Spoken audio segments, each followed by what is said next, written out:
Assalamualaikum warahmatullahi wabarakatuh. Alhamdulillah hamdan katsiran tayyiban mubarakan fi kama yuhibbu rabbuna wa yarda. Wassalatu wassalamu ala nabiyyina Muhammad wa ala alihi wa sahbihi wa man sara ala nahjihi bi ihsanin ila yaumiddin wa ba'd.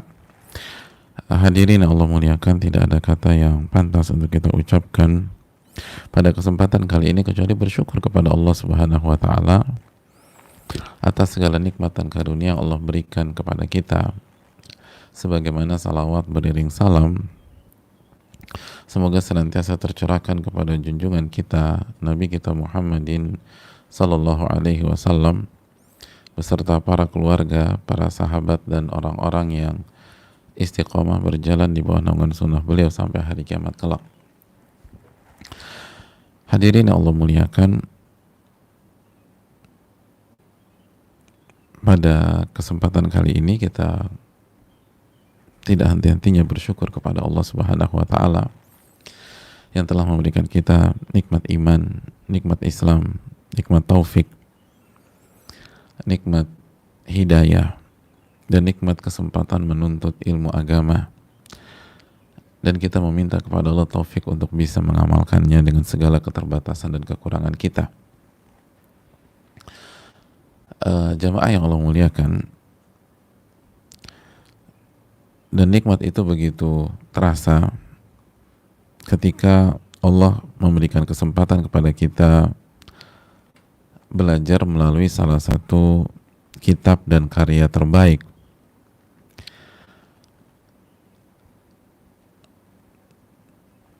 kitab yang diterima oleh umat, kitab yang luar biasa, yang terbukti dengan taufik dan izin dari Allah Subhanahu wa taala memberikan hidayah irsyad kepada manusia sehingga mereka mengerti tentang agama mereka sesuai dengan apa yang disuguhkan oleh penulis kitab ini, yaitu Al-Imam Yahya bin Sharaf An-Nawawi rahimahullahu ta'ala. Maka berkesempatan untuk belajar dari yang terbaik adalah anugerah dari Allah. Maka jangan pernah sia-siakan anugerah itu. Khususnya kita tahu bersama-sama sebuah kaidah, man thabata nabat, barang siapa yang konsisten di satu titik maka ia yang akan tumbuh. Ia yang akan tumbuh. Maka semoga kita konsisten bersama Riyadhus Shalihin agar kita tumbuh kembang dalam masalah iman dan takwa bersama-sama. Dan pada kesempatan kali ini kita akan berbicara tentang sebuah hadis yang sangat sederhana namun syarat akan makna.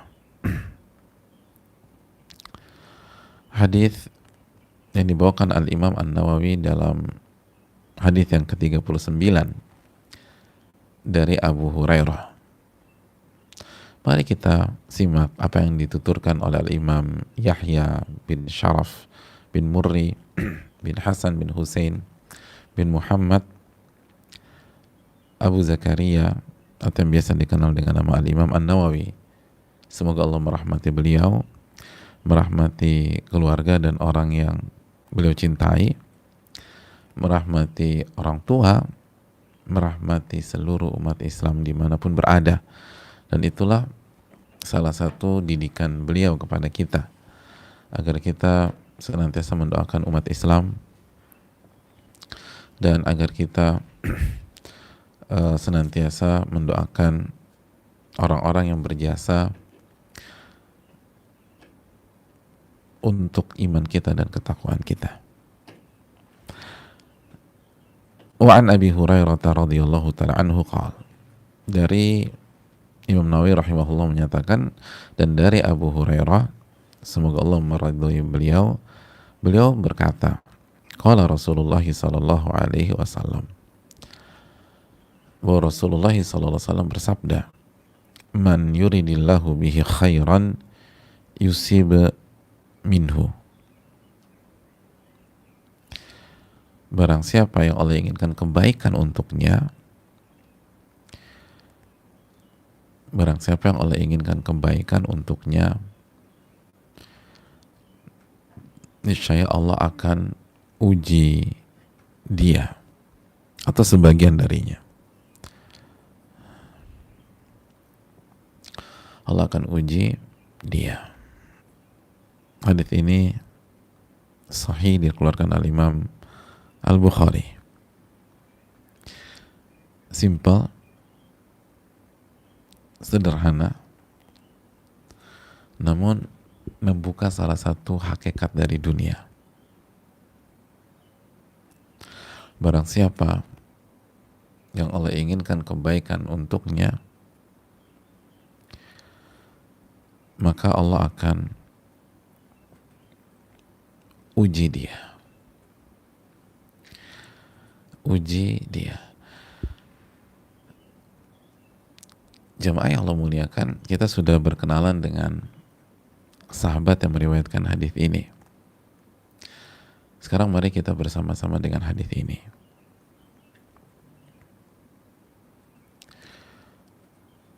Pelajaran yang pertama yang bisa kita petik dari hadis ini adalah bahwa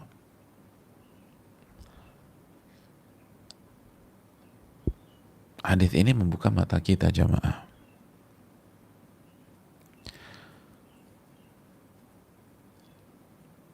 Dari sisi apa? Jika Allah menginginkan kebaikan kepada kita,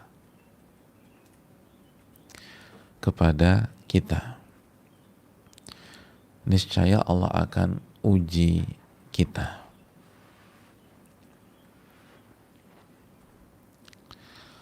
Allah akan uji kita.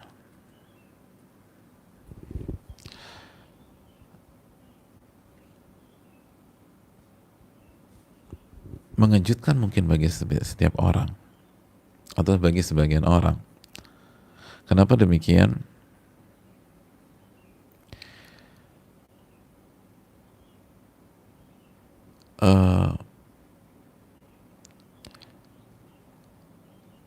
Karena orang berpikir bahwa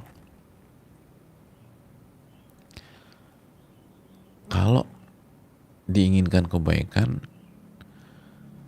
akan dikasih fasilitas, kan gitu ya orang berpikir.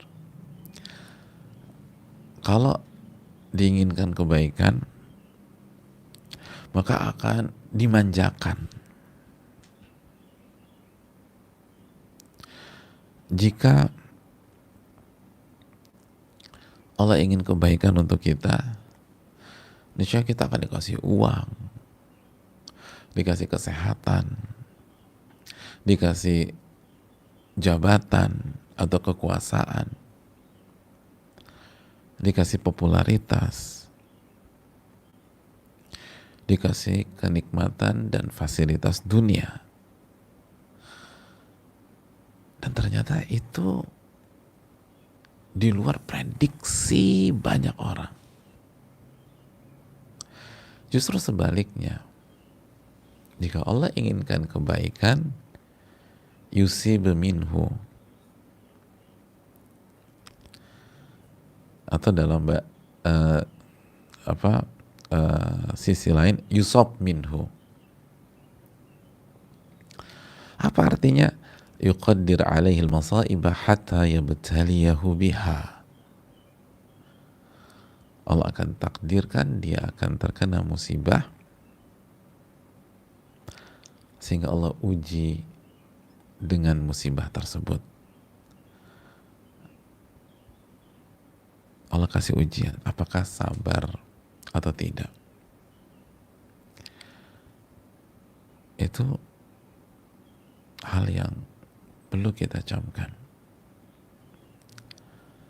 Jadi jamaah yang Allah muliakan, kalau Allah inginkan kebaikan untuk kita, Allah akan uji. Allah akan uji.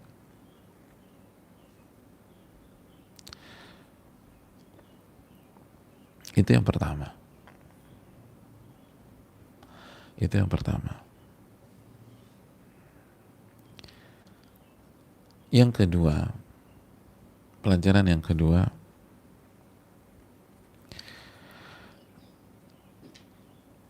kok bisa seperti itu? Kenapa bukan dikasih fasilitas? Hadirin yang Allah muliakan, ada beberapa atau ada banyak hal yang sangat menarik dari keterangan para ulama. Di antaranya mari kita simak keterangan yang dibawakan di dalam kitab Fathul Bari karya Al-Imam Ibnu Hajar rahimahullahu ta'ala. Kata beliau, menukilkan keterangan ulama, maknahu yabtaliyahu atau yabtali bil masaibi liyuthibahu alaiha, liyuthibahu alaiha. Allah akan uji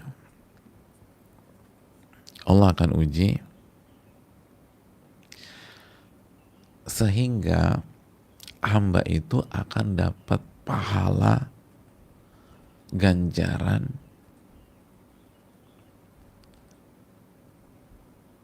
atas musibah yang dia alami dan ujian yang dia rasakan itu. Dan ketika hamba itu mendapatkan pahala dan ganjaran, mendapatkan keberkahan, maka bukankah itu sebuah kebaikan? Dan sebenar-benarnya kebaikan, seril-rilnya kebaikan. Adapun harta, itu kan ujian lagi, nggak pure kebaikan, nggak murni kebaikan. Adapun tahta dan kekuasaan, lagi-lagi itu ujian lagi. Anak pun juga demikian. Tapi kalau dikasih pahala, itu kebaikan. Dikasih ganjaran oleh Allah, keberkahan oleh Allah, itu kebaikan.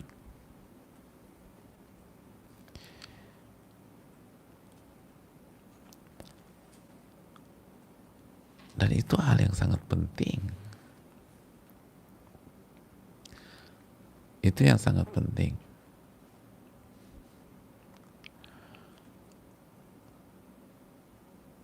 Dan kita sebagai seorang muslim harus bukan hanya mengerti, tapi meyakini konsep ini. Itu pelajaran yang berikutnya.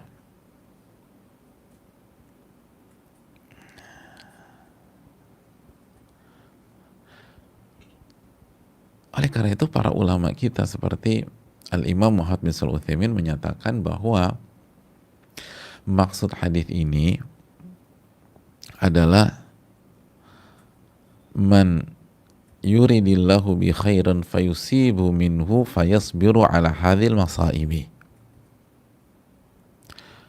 wa yahtasib.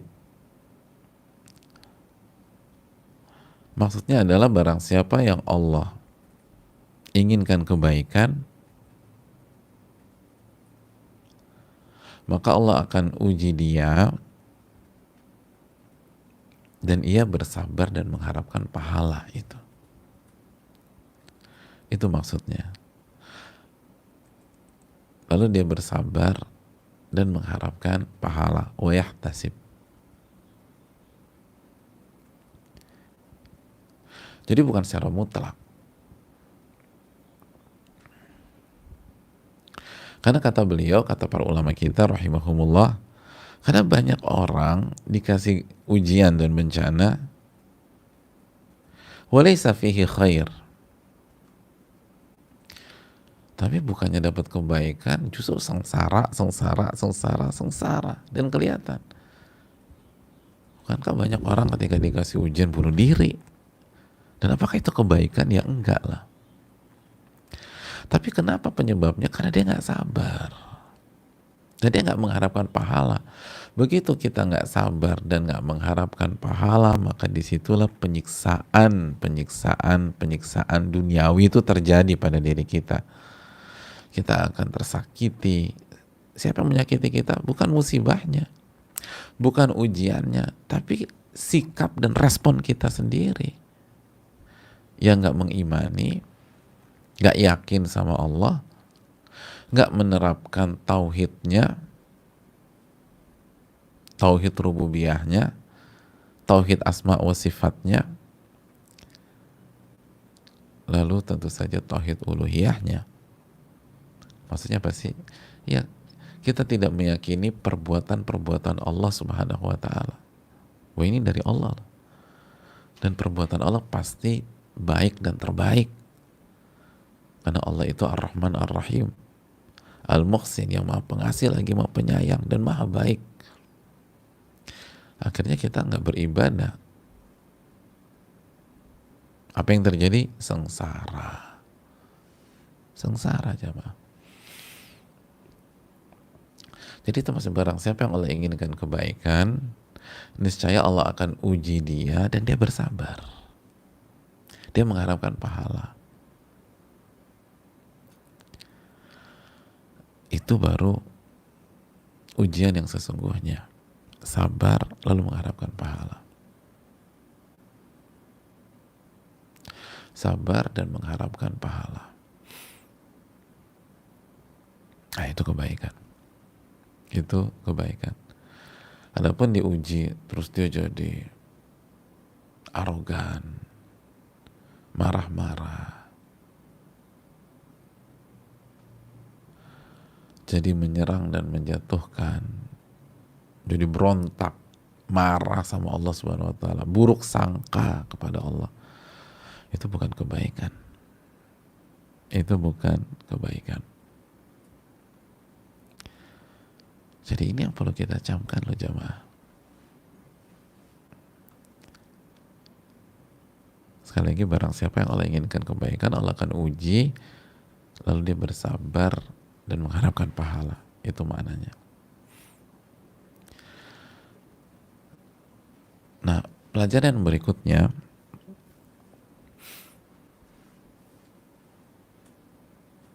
sekali lagi ingat-ingat arti sabar apa sih? Oh, sabar itu ada 3.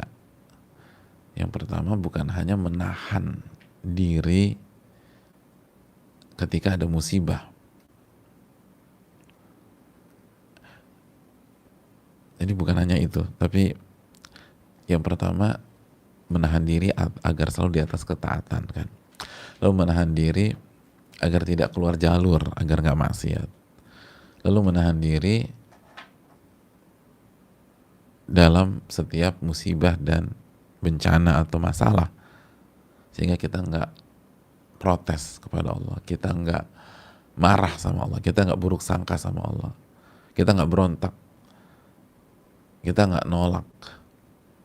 Nah, berarti ketika Allah uji, ketika Allah Subhanahu wa taala kasih musibah,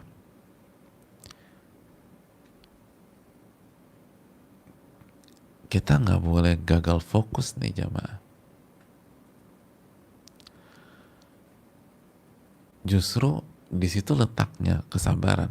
Kita harus nahan diri sehingga ibadah kita tetap sesuai standar kita, bahkan lebih lagi.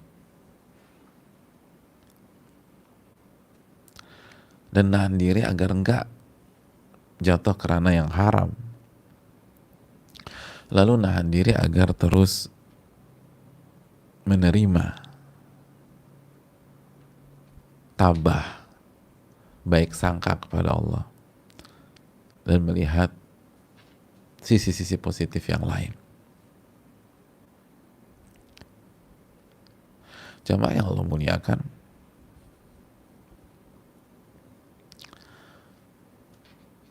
harus semakin merendah justru.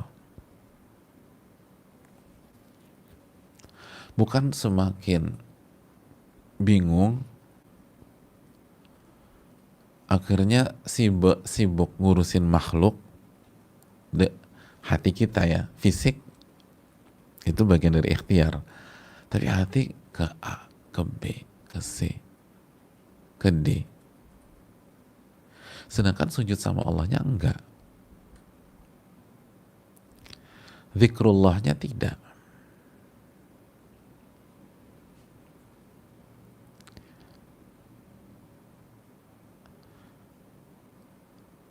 Akhirnya ibadahnya turun gitu loh. Akhirnya ibadahnya turun. Akhirnya baca Al-Qur'annya turun. Malas ngaji. Loh, ini salah. Justru ketika diuji, dikasih musibah, ibadahnya harus semakin kuat. Karena itulah sabar di atas ketaatan.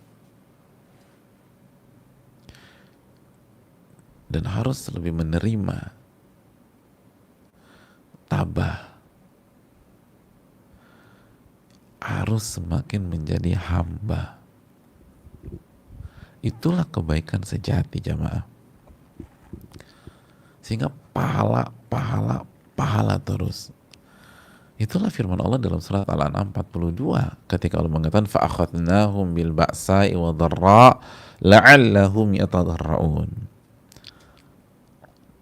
Dan kami ambil mereka dengan kesulitan, dengan musibah, dengan ketidaknyamanan, dengan rasa sakit, la'allahum yatadarraun, agar mereka tunduk, merendah, patuh dan nurut kepada Allah Subhanahu wa taala, agar mereka mengkerdilkan diri di hadapan Rabbul Alamin, bukan justru ngeberontak.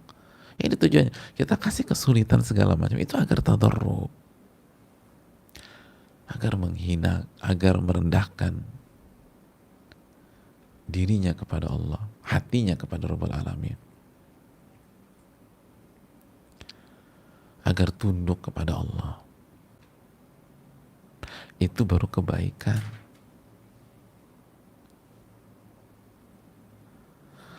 Karena sekali lagi jamaah sekalian, kata Al-Imam Ibnul Qayyim, dan ini kalimat yang sangat penting dalam karya beliau Zadul Ma'ad, Allah katakan falaula annahu subhanahu yudawi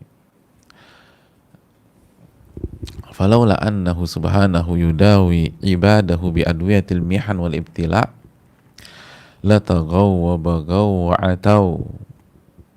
Kalau saja Allah tidak mengobati hambanya dengan obat yang bernama ujian demi ujian, obat yang bernama cobaan demi cobaan, musibah demi musibah, itu mereka manusia la tagaw, akan zalim, melampaui batas,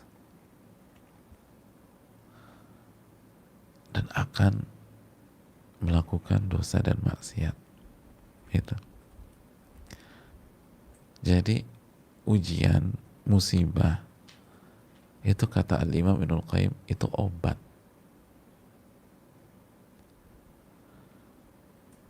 Itu obat. Kalau Allah nggak kasih itu, maka kita akan kumat. Nah itu, akan kumat.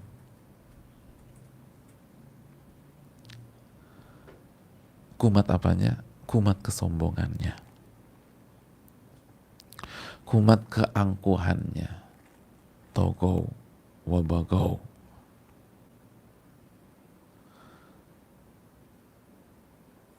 kumat arogansinya, nggak pernah kena apa-apa.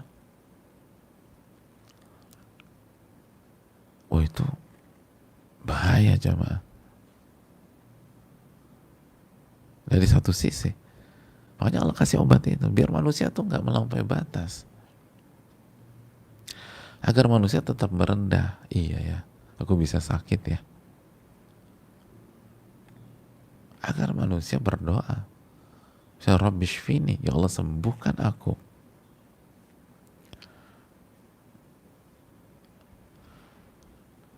agar kita berdoa, adhibil ba'as rabban nas,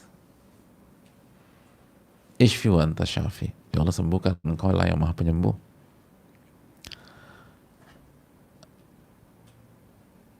Agar kita berdoa, Allahumma la sahla illa ma ja'altahu sahla, ya Allah tidak ada kemudahan kecuali yang kau buat mudah.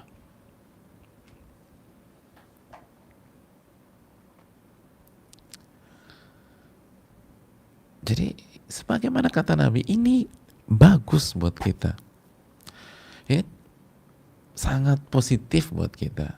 Dengan catatan kita sabar, kita mengharapkan pahala. Lihat ya alurnya ini, pasti kalau kita on track seperti ini, itu akan mengarahkan kita semakin dekat kepada Allah, semakin merendah kepada Allah. La'allahum yatadarra'un, agar mereka tadarru'.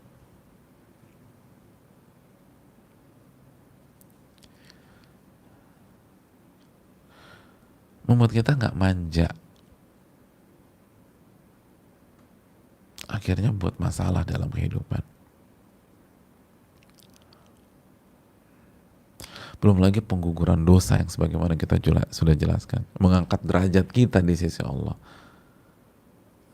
dan seluruh hal-hal positif.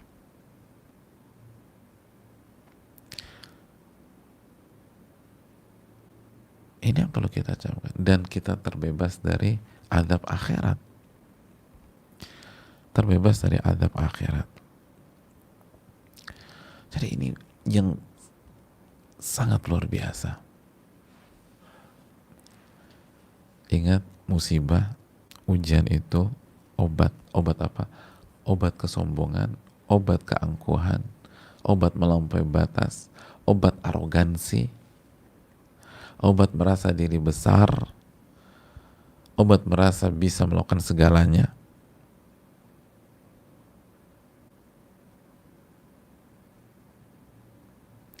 Obat, obat, obat, obat, obat.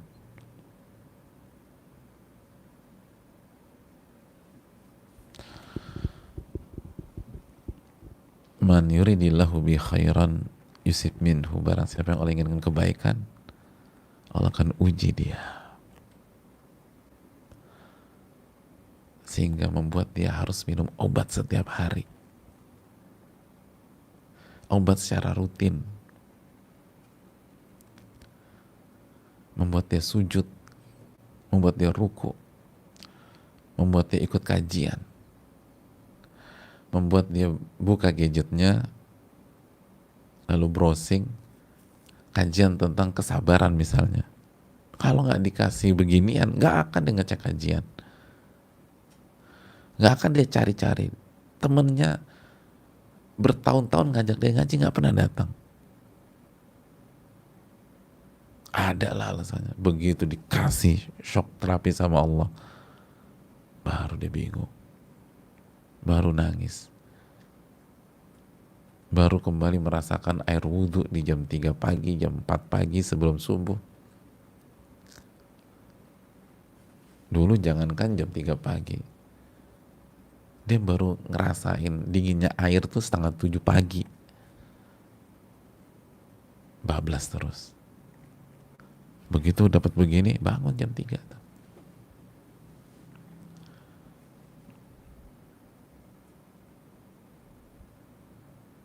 Merendah gayanya. Dulu arogan, dulu merasa tinggi. Begitu lo goncang bisnisnya, turun, turun, turun, turun. Dulu merasa jago, kan begitu jamaah. Maka ini terbaik buat kita. Dan ini kembali mengingatkan kita surat Al-Baqarah 216, wa asa an takrahu syai'an wa huwa khairul lakum. Bisa jadi yang kalian nggak suka itu yang terbaik buat kalian. Wa asa an tuhibbu syai'an wa huwa syarrul lakum. Dan yang kalian cintai, yang kalian inginkan itu buruk buat kalian. Wallahu ya'lamu wa antum la ta'lamun. Allah yang Maha tahu dan kalian nggak tahu apa-apa.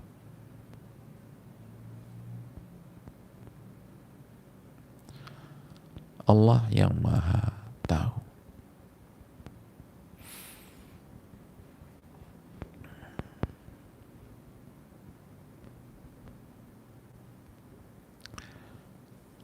Ini yang perlu kita camkan jemaah sekalian.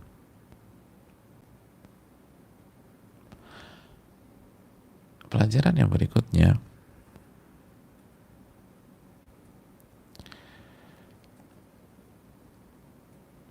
kata para ulama seperti Al-Imam Muhammad bin Shalih Al-Utsaimin, bahwa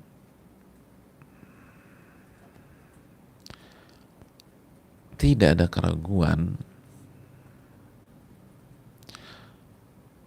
ujian itu memberikan kebaikan dan tanda kebaikan dari Allah kepada kita. Kenapa demikian? Di samping kita mendapatkan penghapusan dosa, gugurnya khilaf dan kesalahan, diangkatnya derajat oleh Allah Subhanahu wa taala, membuat kita bersabar dan mendapatkan pahala sabar, membuat kita tadarru', membuat kita tunduk merendah kepada Allah Subhanahu wa taala. Lalu tadi sebagai obat kesombongan, keangkuhan, arogansi yang membuat kita malas ibadah, yang membuat kita kembali mendekat kepada Allah. Di sisi lainnya, kata beliau, kata para ulama, li'anna al-masaiba ghayatu ma fiha annaha masaibu dunyawiyatun tazulu bil ayyam.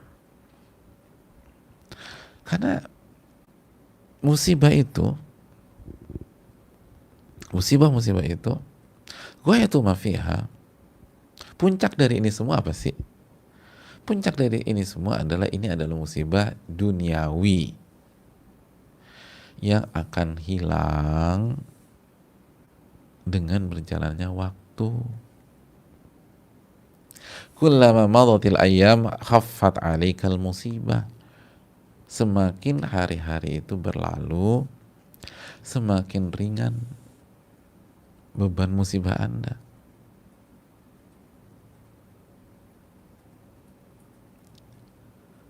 Masih ingat ucapan para ulama klasik Wahab dan lain-lain? Secara sunnatullah itu sesuatu yang ada di dunia itu muncul kecil dulu, lalu tumbuh jadi besar. Kecuali apa? Kecuali musibah. Musibah itu besar, lalu menciut, hilang deh. Musibah itu besar, lalu berkurang, hilang. Jadi udah kita dapat semua itu dan peluang ke surga kita besar banget. Ulama mengingatkan, ingat loh, musibah itu bukan kutukan. Musibah itu akan melemah dan hilang dengan berjalannya hari dan waktu. Sedangkan manusia seringnya lupa. Makanya kan kalimat-kalimat ketika lagi dapat badai itu, aku sanggup nggak ya ke depan? Aku bisa bertahan nggak ya ke depan? Aku nggak tahu ke depan harus bagaimana. Terasa berat banget bagiku. Hadirin Allah muliakan. Simpel aja. Jawabannya sanggup. Karena la yukallifullahu nafsan illa wus'aha. Allah nggak membebankan kalian kecuali, Allah tidak membebankan sebuah jiwa kecuali sesuai dengan kemampuan. Sebagaimana di akhir surat Al-Baqarah. Lalu yang kedua, kalau kita dan Anda sanggup di hari-hari pertama, maka secara kaidah insya Allah Anda akan sanggup di hari-hari berikutnya. Karena yang terberat, yang tersakit itu di hari-hari pertama. Lalu musibah itu akan pudar dan menghilang dengan berjalannya hari dan waktu. Ini kaidah. Ini yang dijelaskan para ulama. Jadi musibahnya sebentar, sedikit, tapi dampak positif yang dihasilkan itu banyak dan kekal. Kan sering gitu, ya aku tahu tapi sakit banget gitu misalnya. Gue udah ngerti, tapi berat banget ini. Saya tahu, tapi nyeseknya minta ampun. Kalaupun ada rasa sakit, kalaupun nyesek, kalaupun ada rasa ketakutan, maka yakinlah itu nggak akan selama-lamanya.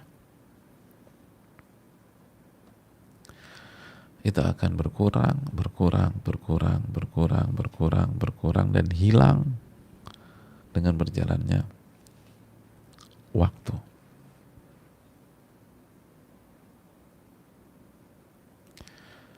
Berjalannya waktu.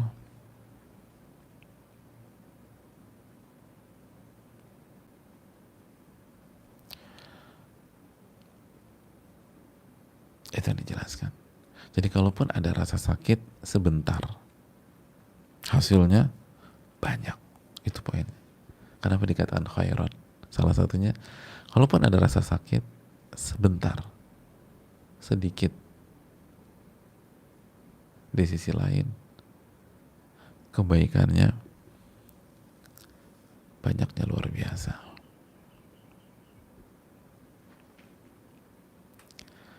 Kebaikannya banyaknya luar biasa. Dan kekal. Kekal.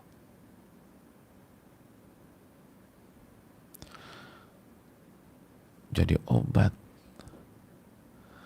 kesombongan, keangkuhan, lalu membuat kita tunduk lagi, sujud lagi, mendekat lagi kepada Allah. Lalu dosa-dosa diampunkan, derajat diangkat,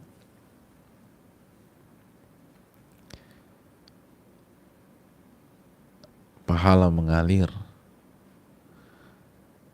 unlimited kalau kita sabar. Dan sakitnya cuma sebentar. Bukankah itu kebaikan? Dan itu yang dijelaskan para ulama kita kan.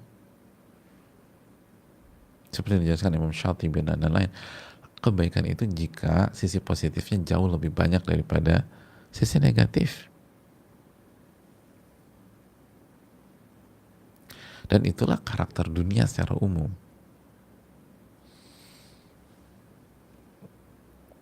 Makanya kan ada pertanyaan dalam ilmu usul fikih misalnya, ada nggak sih hal yang isinya kebaikan semua? Ada satupun, nggak ada rasa sakit, rasa susah dan seterusnya. Itu terjadi perbedaan para ulama usul. Dan bukan sekarang kita bahas itu. Tapi intinya adalah apa yang kita sakit, tapi sedikit dan semu.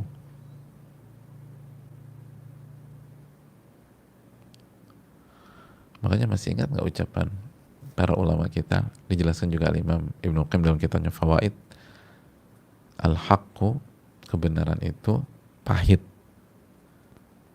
tapi cuman sebentar, lalu manis. Pahit sebentar, habis itu manis.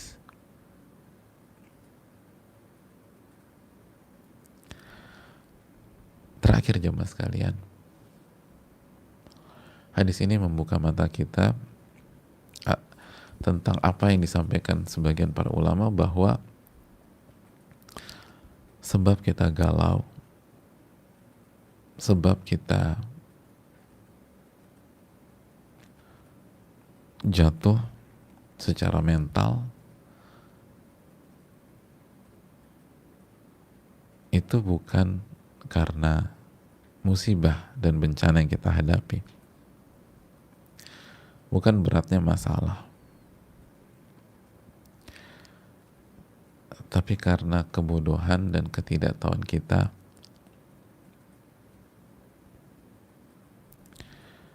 terhadap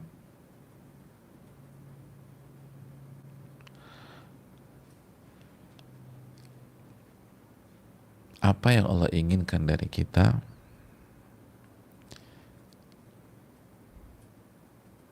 dan perbuatan-perbuatan Allah terhadap kita.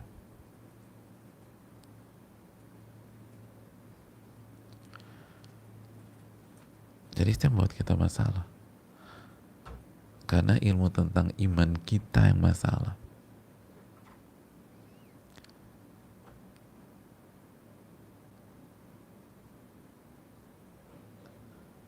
Jadi kita menilai apa yang terjadi itu dengan logika kita. Bukan dengan dalil, bukan dengan ayat, bukan dengan hadis.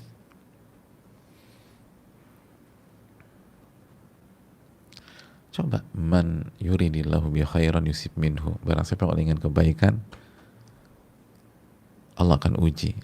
Coba pakai ini, enak kita. Jadi bukan karena musibahnya, tapi karena kita nggak tahu.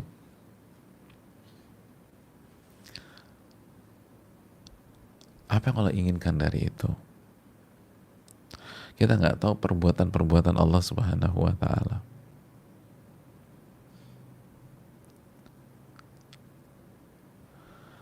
Kekurangan iman kita terhadap tauhid,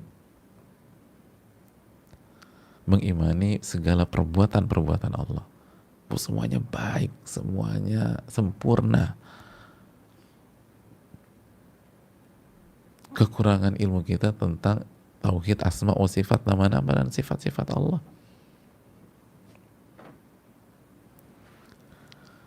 Akhirnya membuat kita lalai dalam beribadah kepada Allah. Ini yang bisa disampaikan, semoga bermanfaat. Kita buka sedikit waktu untuk sesi tanya jawab.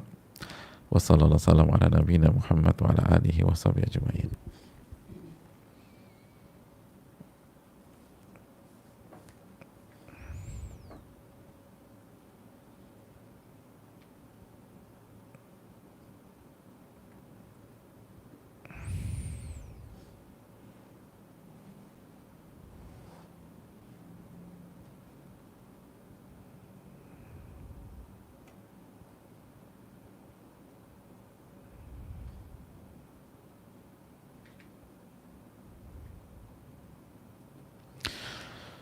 Bismillahirrahmanirrahim. Assalamualaikum warahmatullahi wabarakatuh. Waalaikumsalam warahmatullahi wabarakatuh. Semoga Ustadz beserta keluarga senantiasa dilimpahkan keberkahan di dunia dan akhirat, dan juga seluruh kaum muslimin. Amin ya rabbal alamin. Begitu juga yang bertanya, keluarga yang bertanya, dan seluruh umat Islam. Semoga diberikan karunia dan keberkahan dari Allah. Izin bertanya Ustadz, jika kita mengulang kembali dosa kita, apa itu tanda dosa kita yang sebelumnya belum diampuni oleh Allah? Syukran Ustadz, jazakallahu wa iyyakum. Kalau kita mengulang kembali dosa kita, apakah tanda dosa kita yang sebelumnya belum diampuni oleh Allah? Jawabannya belum tentu. Wallahu ta'ala alam. Tergantung bagaimana kita bertobat dari dosa kita yang lalu. Kalau kita benar-benar memenuhi semua syarat taubat, ya ikhlas hanya mencari wajah Allah, lalu meninggalkan perbuatan tersebut, lalu menyesal, lalu bertekad untuk tidak mengulanginya lagi, maka jemaah sekalian, taubat sah. Adapun kita jatuh, mungkin 3 bulan lagi kita jatuh dengan ke hal yang sama, 1 tahun lagi jatuh lagi ke hal yang sama, maka yang kita butuhkan taubat yang baru. Dan taubat yang sebelumnya insya Allah sah, kita harus memperbarui taubat lagi untuk dosa yang kedua ini, dan begitu seterusnya. Itulah sabda Nabi SAW, kullu bani Adam khata' wa khairul khata'ina tawwabun. Setiap anak Adam banyak sekali melakukan kesalahan, dan yang terbaik dari mereka yang paling banyak bertobat kepada Allah Subhanahu wa Ta'ala.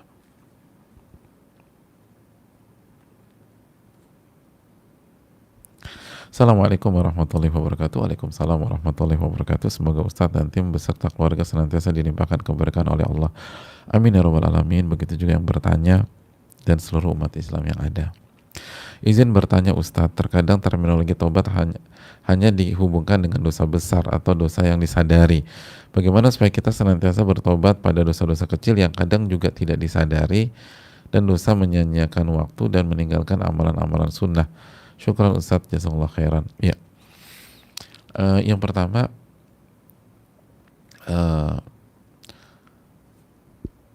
inilah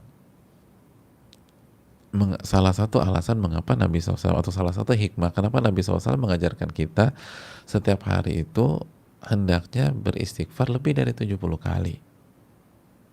Sebagaimana dilakukan beliau Sallallahu Alaihi Wasallam 100 kali. Itu untuk mengubur dan menghilangkan dosa-dosa kecil dan yang kita nggak sadari.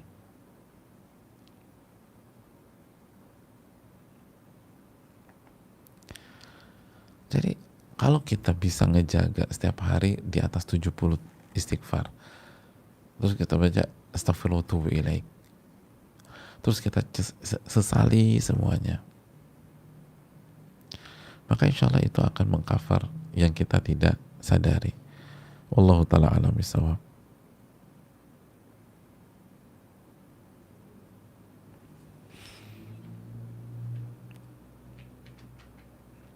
Assalamualaikum warahmatullahi wabarakatuh. Waalaikumsalam warahmatullahi wabarakatuh. Ana Naza asal dari Tangerang. Ya, apa kabar Naza? Mau sedikit cerita. Kemarin Ana dapat kabar dari grup angkatan bahwa sidang skripsi akhir Juli. Padahal sebelumnya dapat informasinya kalau sidang skripsi akhir Agustus. Sedangkan produk saya belum jadi. Jadi saya sedih banget sampai saat ini karena tidak bisa ikut sidang skripsi di semester ini. Sampai saat ini rasanya takut banget mau cerita sama orang tua. Karena takut tidak bisa terima kenyataan ini. Saya bingung mau melakukan apa. Dan stres banget sampai hari ini. Kadang suka terlintas di pikiran mau bunuh diri aja.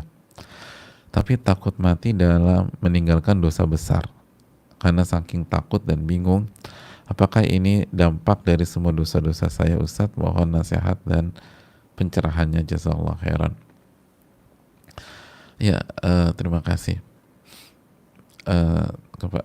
kepada penanya ya, kepada Naza. Semoga Allah berkahi kita dan beliau. Amin ya rabbal alamin. Yang pertama, kenapa kita mau bunuh diri, Naza? Oh, karena nggak bisa skripsi atau nggak bisa sidang semester ini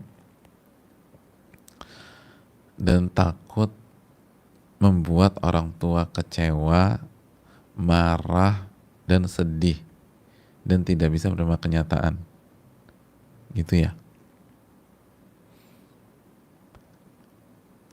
Terus solusinya apa? Bunuh diri. Emangnya orang tua kita bangga kalau kita bunuh diri?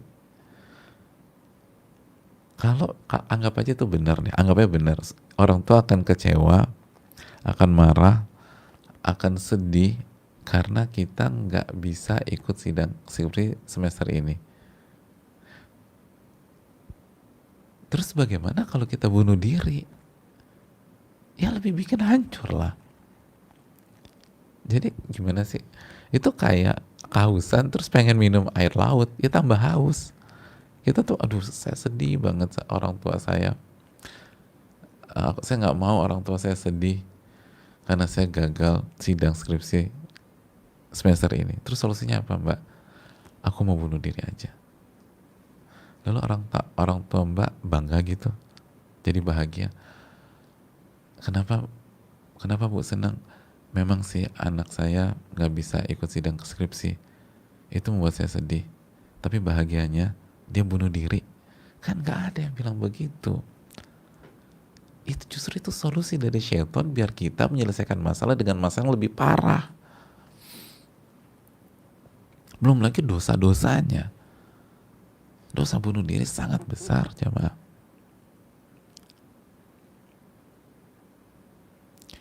Wala tulqu bi aidikum ila tahluka. Anda jangan Anda bawa diri Anda ke dalam kehancuran, kata Allah. Itu semua was-was dan serangan dari iblis dan bala tentaranya. Maka hadirin yang Allah muliakan,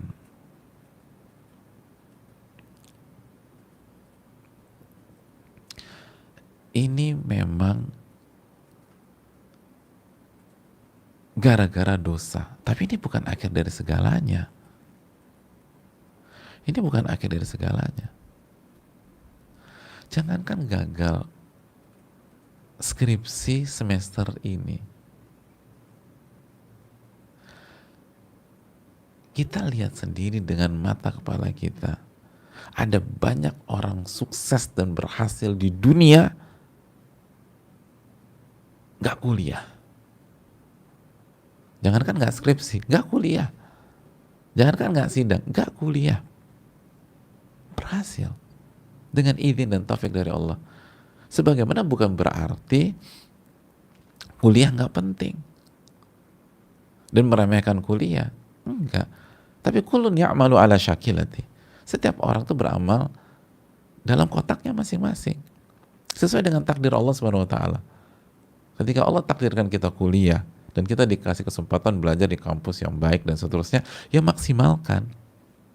Ketika kita nggak dikasih kesempatan untuk kuliah karena faktor biaya atau segala macam atau pertimbangan maslahat mudarat, ya tanggung jawab dan maksimalkan takdir itu. Dan setiap orang bisa melakukan kesalahan. Allah berfirman, "Wa ma asabakum min musibatin fabima kasabat aydikum." Apapun yang menimpa kalian itu disebabkan dosa-dosa kalian. Dalam surat Asy-Syura ayat 30. Jadi ketika kita nggak siap di saat sidang skripsi dimajukan, itu harus kita evaluasi, dan biasanya pasti karena dosa-dosa kita. Pasti karena dosa-dosa kita. Kenapa bisa nggak siap? Padahal dimajukannya cuma 1 bulan, kecuali kalau dimajukannya 6 bulan. Oh, saya nggak siap nih. Dimajukannya 3 bulan, 4 bulan. Tapi majukan cuma 1 bulan. Apakah benar karena pengerjaannya memang harus memaksimalkan waktu tersebut, atau kita ada lalai nih gitu loh. Pas dihitung iya ya, harusnya kalau aku serius ini udah selesai dari bulan lalu. Oke, itu kesalahan. Terus kita harus ingat, kesalahan biasanya banyak juga kesalahan tidak langsung. Maksudnya apa? Iya, bukan kesalahan dalam memanfaatkan waktu menyelesaikan skripsi, tapi kesalahan kita dengan Allah. Kita nggak ikhlas, kita kurang ibadah, kita kurang baca Quran, kita kurang berzikir kepada Allah. Emangnya nggak ada hubungannya? Pasti ada hubungannya. Tapi yang perlu kita ketahui, ini bukan skakmat, ini bukan hal yang nggak bisa diperjuangkan. Ini bukan akhir dari segala-galanya, insya Allah. Tugas kita adalah istighfar, taubat kepada Allah, lalu bangkit.